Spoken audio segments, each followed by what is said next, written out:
இன்னொரு காலம் வந்துட்டு வா முருகா. 18ஆம் திருப்படி தொட்டு என்ன வேணும் பையனுக்கு? உன்னுடைய கட்டுமனைக்கு நான் போய் பார்த்தேன்.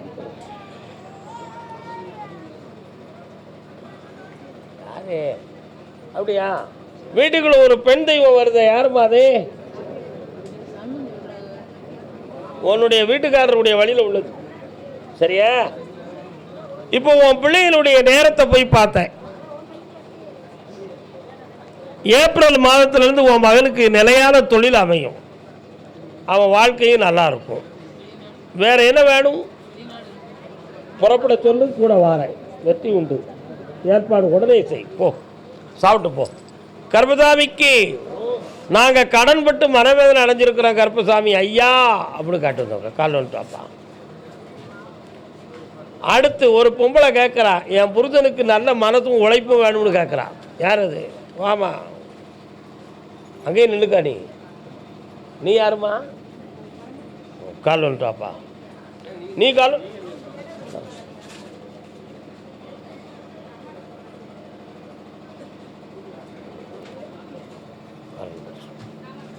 கட்டுமனைக்கு போய் பார்த்தேன்.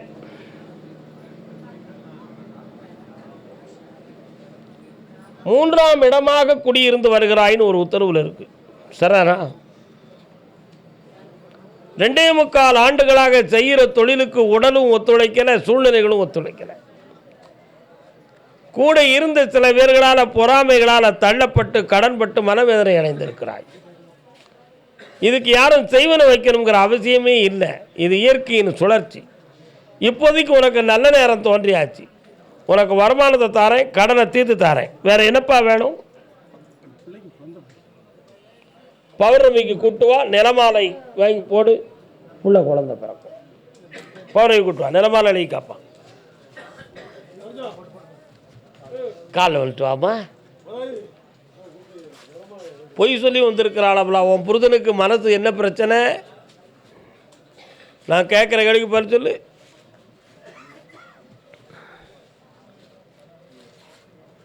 உன் புருஷன் உட்காரக்கூடாது.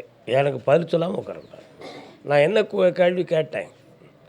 என் கணவருடைய மனசும் சரியாகணும், எங்கள் கஷ்டமும் தெரியணும் கேட்டேன். உன் புருஷனுக்கு என்ன மனசில் என்ன பிரச்சனை? மனசை பற்றி என்ன பிரச்சனை?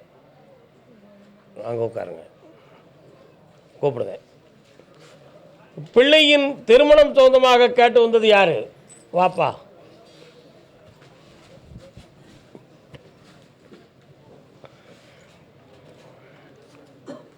யாருக்கெல்லாம் திருமணம்? உட்காருங்க. கல்யாணம் முடித்தும் பிரம்மச்சாரி. திருமணம் ஏண்டா ஆச்சு? அது மாங்கல்ய கயிறா மரண கயிறா அப்படின்னு கேட்கக்கூடிய அளவுக்கு வேதனையும் துயரமும் நடக்கும். நடக்கா? கால் வந்துட்டுவான்.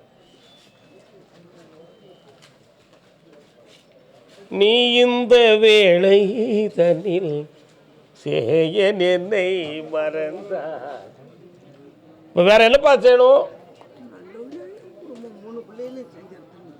இந்தா பிரிவில்லாமல் காப்பாற்றி வாழ வச்சு தரேன். உன் பிள்ளைகளுக்கு கடன் வராது. என் விபூதியை கொடு, நல்லாயிடுவாங்க. கடன்பட்டு வேதனைப்பட்டு வந்த கணவன் மனைவி வரலாம்.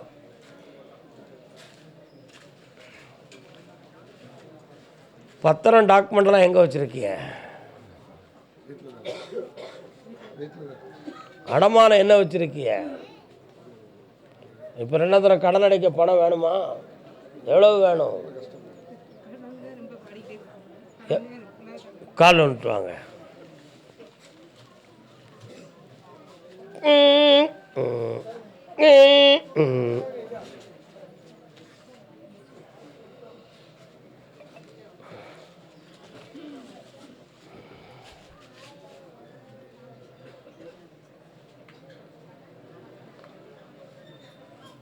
ஒன்றரை ஆண்டுகளுக்கு முன்னாலேயே உழைப்புங்கிறது நிலையாலும் இல்லாமல் நின்று போச்சு. இடைப்பட்ட காலத்தில் உடல்நிலைகள் பாதிக்கப்பட்டு மனவேதனைகளும் அடைஞ்சாச்சு. உடல்நிலைகள் பாதிக்கப்பட்டதுக்கு காரணம் போட்டி பொறாமையால் சில தவறுகள் நடந்தது தான் காரணம். அது எப்படி நடந்தது என்று சொல்லப்போனால், உங்களுடைய ஊரிலேயே உறவினரில் ஒருவர் இறந்து அவருடைய அடக்கத்துக்கு சென்று வந்த பிறகு ஒரு குடும்பத்தாருக்கும் உங்களுக்கும் ஒரு பகை ஏற்பட்டது. அந்த பகைக்கு பின்புதான் இந்த உடல்நிலை கோளாறும் உன்னுடைய உழைப்பும் நின்றது. உண்மையா? கால் வந்துட்டு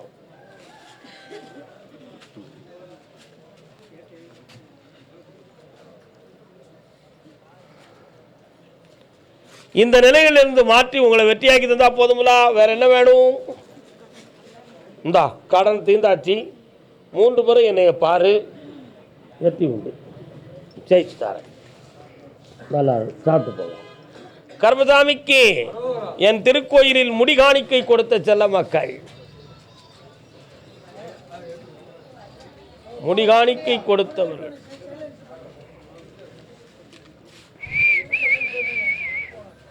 கால் ஒன்று வரலாம். உயிர் கொடுத்த சாமிக்கு மயிர் கொடுப்போம் என்று சொல்வார்கள். மூட நம்பிக்கைன்னு ஒரு சிலர் சொன்னாலும் மக்களுடைய மனதுக்கு அது ஒரு சகாப்தமான ஒரு பரிகாரம். உண்மையா இல்லையா? என்னப்பா வேணும் உங்களுக்கு?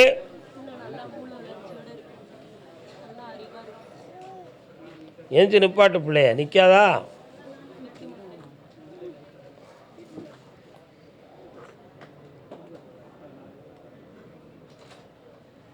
நிற்கும், மெல்ல மெல்ல திறமைகள் மூலமாக சரியாகும். வெற்றி உண்டு. பாப்பா,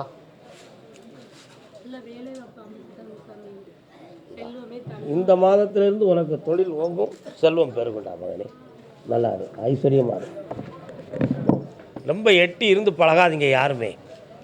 கர்மசாமிக்கு வெளிநாடு சம்பந்தமாக கேள்வி கேட்டு வந்தது யாரு? யாருக்குமா? கால் வந்துட்டு வா.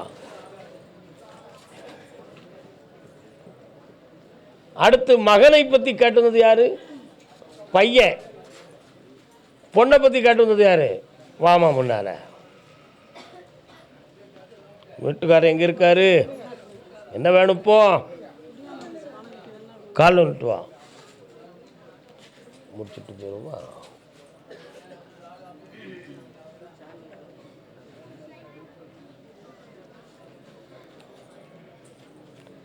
கடவுளா கருங்கல். இன்னொரு தடவை கால் வந்துட்டு வா.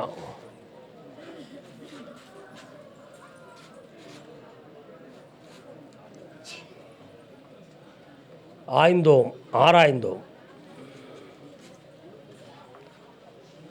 உன்னுடைய கணவருக்கு வெளிநாட்டுக்கு சென்று செல்வத்தை திரட்டி வர வைத்தால் போதுமா?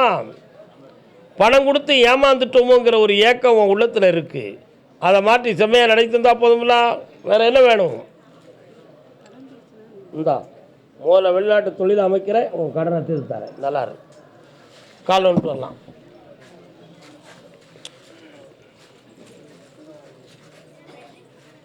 நீயும் பொய் நானும் பொய், காயமே இது பொய்யடா, காற்றடைத்த பையடா, மாயனார் குயவன் செய்த மண்ணு பாண்டம் வெறும் ஓடடா, நன்னாய் ஓடடா.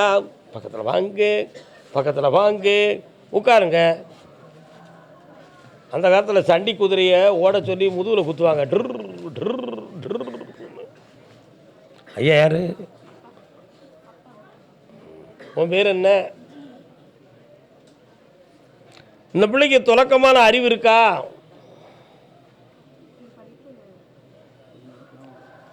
சாமி, கடவுள், அந்த சக்தியை வா நம்புவா. சோசியம் சொல்கிறவங்க, குறி சொல்கிறவங்க, பூசாரிமார்களை வா நம்ப மாட்டா. பிள்ளை சின்ன பிள்ளையாக இருந்தாலும் விவரமான புத்தி தெரிஞ்சுக்கணும். அதனால் இவள் கல்வி சம்மந்தமான விஷயத்துக்கு நான் துணை தாரேன், வெற்றி ஆயிடுவா, கவலைப்பட வேண்டாம். இவன் உள் மனத்துக்குள்ளே எதிர்மறையான சிந்தனைகள் நிறைய, பொருத்தமான நல்லுணர்வும் நேர்முகமான எண்ணமும் இவள்கிட்ட இல்லை. இவன் மனத்தை சீராக்கி தெய்வீகமாக்கி நல்லா படிக்க வச்சு தந்துடுறேன். வேறு என்ன வேணும்? பக்கத்தில் வா.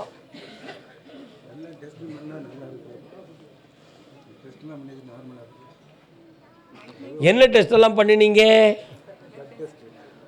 பிரெயின் சம்மந்தமாக என்ன டெஸ்ட் பண்ணீங்க? சிடி ஸ்கேன் சம்மந்தமாக என்ன பண்ணீங்க? அப்போ எல்லா டெஸ்ட்டுங்கிறது அதில் அடங்குதுல்ல. அதை தள்ளிடுங்க. உன் பேர் என்ன வருமா? ஜீவிதா. கண்ண முடி சக்குன்னு. ஓகே, கால் வந்துட்டு வரலாம். நீ மட்டும்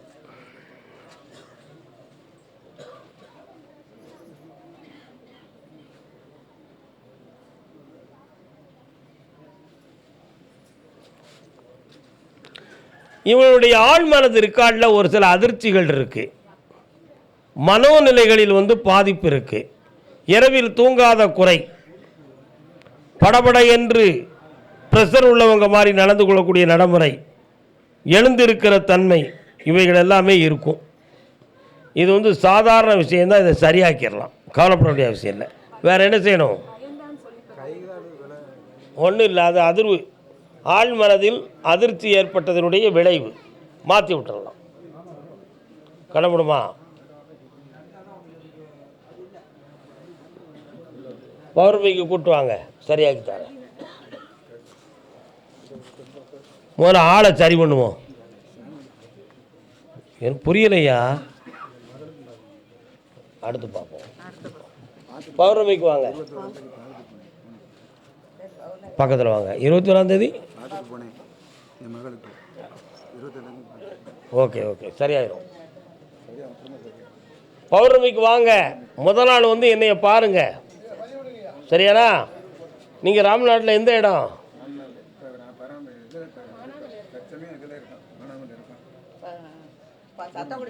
சொந்த ஊர் ராம்நாடா? சொந்த ஊர் ராம்நாடா? மாவட்டம்.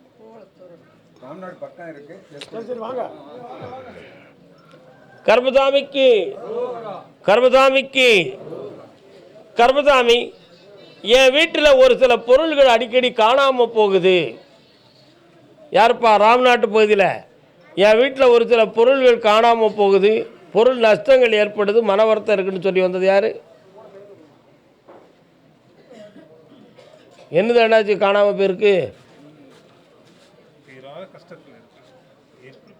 அது பொதுவான வார்த்தை. பொருள்கள் என்ன காணாமல் போச்சு?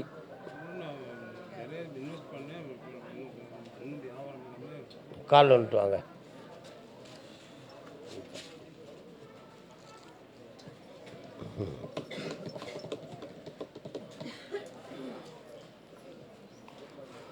மார்ச் மாதம் 24ஆம் தேதி வரை பொறுமையாக இருந்து வெற்றியை அடைந்து கொள்ளலாம்.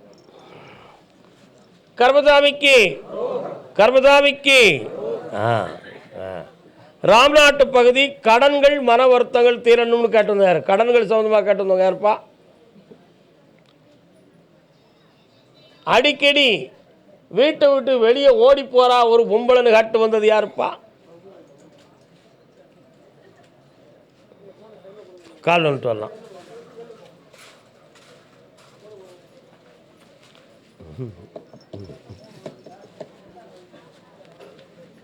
மணியத்தில் ஓகே, 11:45 ஆரம்பிச்சிருவோம். 11:45 இன்னொரு 15 நிமிஷம் ஓட்டுவோம். வந்து உட்காருங்க. திக்கு தெரியாத காட்டில் தட்டு தடுமாறி திரிகின்ற வேளை, சட்டென்று என் கையை பற்றி நான் உண்டு வா என்று சொன்னாடே அண்ணி. உன் பேர் என்னம்மா? ஜோதி. அடிக்கடி இவளுக்கு மனக்குழப்பம் ஏற்படுதுப்பா. இந்த மனக்குழப்பம் செயற்கையினால் ஏற்படுதா அல்லது இயல்பாகவே என்னத்தையாவது சிந்திச்சு மண்டையை உடைச்சிக்கிடுறாளா? இது ஏன் இப்படி நடக்கு அப்படிங்கிற எண்ணம் உங்கள் உள்ளத்தில் இருக்கு. இவன் வீட்டுக்காரர் எங்கே இருக்காரு? இவளால் இங்கே அமைதி பெற்று இருக்க முடியலை. எல்லாருடைய குணத்தையும் ஆராய்ந்து பார்த்து தவறு இருக்குன்னு இவளா ஒரு முடிவுக்கு வாரா. அந்த முடிவில் எதிர்தரப்பான எண்ணங்கள், இங்கே நம்ம இருக்க வேண்டாம், போயிடுவோம், அப்போ தான் அவன் அங்கேருந்து வருவான், இதுக்கு ஒரு முடிவு கிடைக்கும்னு நினைக்கிறான். இதான் விஷயம். கால் வந்துட்டு வா. இது ஒரு மனப்பேய்.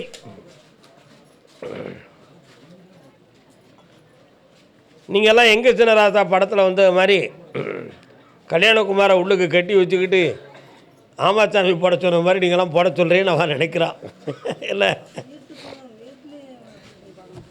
என்னம்மா அந்த வீட்டுக்குள்ளே செய்வனும் கிடையாது, ஒன்றும் கிடையாது. வீட்டுக்குள்ளே இருக்கக்கூடிய நிலைகள், உள்ளே இருக்கக்கூடிய ஆத்ம சக்தி நல்லா இல்லை, வேறு ஒன்றும் கிடையாது. அந்த வீட்டை நம்ம சரி பண்ணி தந்துடுவோம், அங்கே உட்கார வைப்போம், தைரியமாக இருக்கலாம். இந்தா இனி வீட்டில் நிலையாக இருப்பாள். ஏற்றி ஓட மாட்டா, பக்கத்தில் வா, ஒன்னோடு பிடிச்சி கொண்டு வந்தாச்சுலா, வாமா. இந்தாப்பா மனதை அடக்குங்கடா, நல்லாருங்க, சாப்பிட்டு போங்க. கர்மசாமிக்கு பெங்களூர்.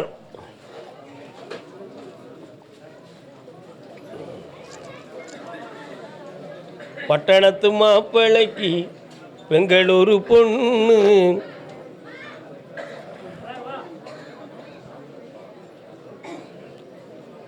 கருப்பசாமி என்னுடைய இல்லற வாழ்க்கையை நல்ல தெளிவாக்கி கொடுன்னு காட்டு வந்தவங்க, கணவன் மனைவி வாழ்க்கையை தெளிவாக்கி கொடுத்து காட்டு வந்தவங்க. கால் ஒன்று சொல்லலாம்.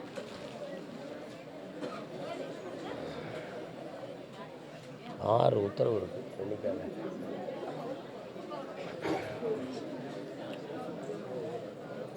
உன் மனைவி மனம் திருந்தக்கூடிய நேரம் வந்தாச்சு. 3 மாதம் பொறுமையாக இருப்பா. அவளே உன்னைய கூப்பிடுவா, உங்ககிட்ட கூப்பிட்டு பேசுவாங்க. இந்தா அமைதியாயிரு, எல்லாம் ஒழுங்காக நடக்கும். கர்மசாமிக்கு பொல்லாத கடன்களாக என் குடும்பம் பிரிஞ்சிருக்கு சாமி, அதை எனக்கு சீர்படுத்தி தாங்கன்னு கேட்டு வந்தவங்க. பக்தர் வந்து அமைதியாருங்க. காலோடு அடுத்த பைசில் நான் ஒரு கம்பெனி வேலையை ரெடி பண்ணிக்கிட்டு இருக்கிறேன், அது எனக்கு செட் ஆகணும்னு கேட்டு வந்தவங்க. என்னடா வேலை பார்க்குற நீ? என்ன கம்பெனி? என்ன கம்பெனி அது? என்னது? கண்ண முடியுமா? நீ உன்னுடைய கட்டுமனைகளை நான் போய் பார்த்தேன். உன் இடத்த மட்டும் நான் விற்று தந்துட்டோம்னா உன் பிரச்சனைலாம் தீர்ந்து போயிடும். விற்று தந்துடுறத உன் குடும்பத்தை நல்லா ஆக்கிறத. கால் வந்துட்டு வா.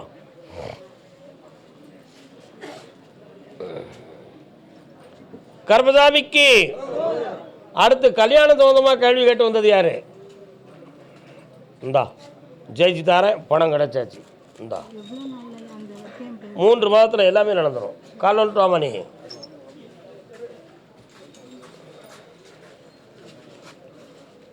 யாரெல்லாம் இவங்க? ஒரே குடும்பமா? யாருக்கு கல்யாணம்? உனக்கு. உன் பேர் என்ன? சைத்ராளா? சைத்ராள். அது எந்த தெய்வத்தின் பேர்? சிவபெருமானுடைய பேர். தெரியுமா உனக்கு? தெரியாது.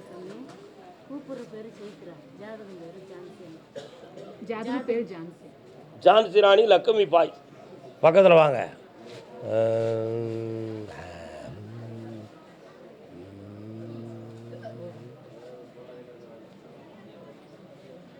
அடிக்கடி கை உள்ளங்கை வேர்க்கு நடுக்கம் கொடுக்க என்ன காரணம்?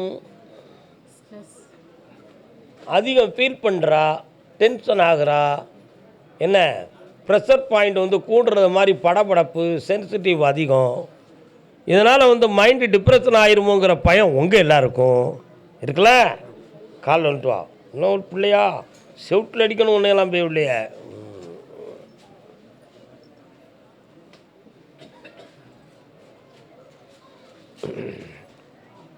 நினைத்தது ஒன்று, நடப்பது ஒன்று. நினைக்க தெரிந்த மனமே உனக்கு மறக்க தெரியாதா? பழக தெரிந்த உயிரே உனக்கு விலக தெரியாதா? உயிரே, நீ விரும்பின வாழ்க்கை வேணும்னு நீ முடிவெடுத்திருக்கியா? கல்யாணம் பப்ளிக்காக தான் நடக்கும், ரகசியமாக நடக்காது. அப்போ பேசுகிறத ஓப்பனாக பேசுகிற வேண்டியது தானே?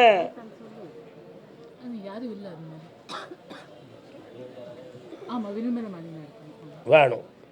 உன் மனநிலைகளில் வந்து ஒரு குழப்பமான உறவு இருக்குது, அந்த நட்புலேருந்து உன்னை வெட்டியாக்கணும். நல்லா நீ புரிஞ்சுக்கா. இது வந்து தேவையில்லாத ஒரு வகையான சிந்தனை. இதில் தெளிவு கிடைக்கும், வெற்றி கிடைக்கும். என்ன காப்பாற்றித்தாரேன், இந்த அப்படி ஜெயிச்சுக்கோ. எதிர்காலத்தில் வெளிநாடு சென்று செல்வம் திரட்டி வருவாய். அவ்வளோதான் ஒரு கேள்வி. நீ உனக்கு என்னடா வேணும்? பக்கத்தில் வாடா தம்பி, இந்தா உன்னுடைய மார்க்கெட்டிங் பவர்ஃபுல்லாகும், புதிய ப்ராடக்ட் கம்பெனிகள் ஆரம்பிப்பாய், ஜெயிச்சுக்கோ. இந்தா பாரு, நல்லாரு பாப்பா, மதியம் நல்லா சாப்பிட்டு போங்க. நல்லா சுத்தம் இப்போதைக்கு வேண்டாம்ப்பா. என்ன கேட்டான்? கர்மசாமிக்கு கல்யாணம் முடித்து மனக்குழப்பம் இருக்கிறதே, அது தீர்ப்பது எப்படின்னு கேட்டு வந்து யார்ப்பாது? திருமணத்துக்கு பின்பு வாழ்க்கையில் மனக்குழப்பம் இருக்குன்னு கேட்டு வந்தவங்க. என் தொழிலில் நிறைய பிரச்சனையும் கடனும் இருக்குன்னு கேட்டு வந்தது யாரு? வாங்க அண்ணன், என்ன தொழில்? ஓ, ட்ராவல்ஸ் வச்சுருக்கீங்களா? அடுத்த ஆக்டிங் டிரைவராக போகிறேன். அந்த காலத்தில் முனிவர்கள் மனசுக்கு கழுதைன்னு சொன்னாங்க. மனசை என்ன சொன்னாங்க? மனசு என்பது ஒரு கழுதை அப்படின்னு சொன்னாங்க. ஏன் அப்படி? மனோலயம், நேற்று பேசும்போது நம்ம சொன்னோம், மனோலயம் மனோநாசம். மனோலயம் என்பது மனதோடு நாம் இணைந்து செல்வது. அப்படி இல்லை என்றால் அந்த மனதை நம்முடைய அறிவோடும் நம்ம ஆத்மாவோடும் லயித்து கொள்ளும், அது மனோலயம். மனோநாசம், மனது தேவையில்லாம் சிந்திக்கும், குழப்பம் பண்ணும். அதனால் ஆத்மாவால் அந்த மனதை நீ அழிச்சிரு, ஆத்மா மட்டுமே சொரூபமாக இருக்கும். அதனால் மனோநாசம் செய்வது நன்று அப்படின்னு சொன்னாங்க. ஆனால் இந்த மனசு எப்படிப்பட்டது சொன்னால் பஞ்சகல்யாணி மாதிரினார், கழுதை மாதிரி. இங்கேருந்து போகும்பொழுது அழுக்க சுமந்துக்கிட்டு போகும், வரும்போது சுத்தப்படுத்தி 2ஆம் தரம் சுமந்துக்கிட்டு வரும். ஆனால் அதனுடைய சுமை ஒரு பொழுதும் தீரப்போகிறதே இல்லை. உண்மையா இல்லையா? கழுத சுமை தீருமாயா? தீராது. சுமந்தா தான் அதுக்கு சுகம், சுமந்தா தான் அதை வச்சிருக்கவனுக்கும் சுகம். அப்போ அது பிறப்பு அப்படித்தான். அது மாதிரி தான் மனசு. ஒரு நேரம் நல்லதாக சுமக்கும், இன்னொரு தரம் கெட்ட கழுதை கெட்டதாக சுமக்கும். அது மாதிரி நீங்கள் கழுதையை வச்சு தொழில் பார்த்துக்கிட்டு இருக்கீங்க, ஒரு பக்கத்தில் கால் வந்துட்டுவாங்க.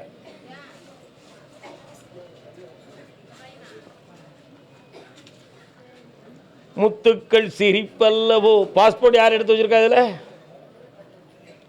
பாஸ்போர்ட் யார் எடுத்து வச்சிருக்கா? இதில் ஃபாரின் சொந்தமாக பாஸ்போர்ட் யாருப்பா எடுத்து வச்சிருக்கா? ஒரு உத்தரவு வெளிநாடு சொந்தமாக இருக்குது, அதான் கேட்டேன்.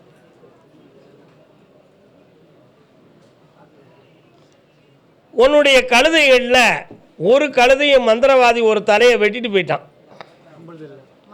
மருமகள். அந்த சம்பவம் மாந்திரிகத்துக்கு பயன்படும் என்பதற்காக மூதேவி சித்து எடுக்கிறதுக்கு கழுதையை கொண்டு போயிட்டான். மாரண சித்து மூதேவி சித்து எடுக்க தலையை கொண்டு போய் அதில் இருக்க உபகரணத்தை எடுத்து அதில் மைய மந்திரம் சேர்த்து உரி ஏற்றி பேதனம் மாரணம் 3 வகையான சித்துக்களுக்கு அது பயன்படும்னு சொல்லி எடுத்து கொண்டு போயிட்டான்.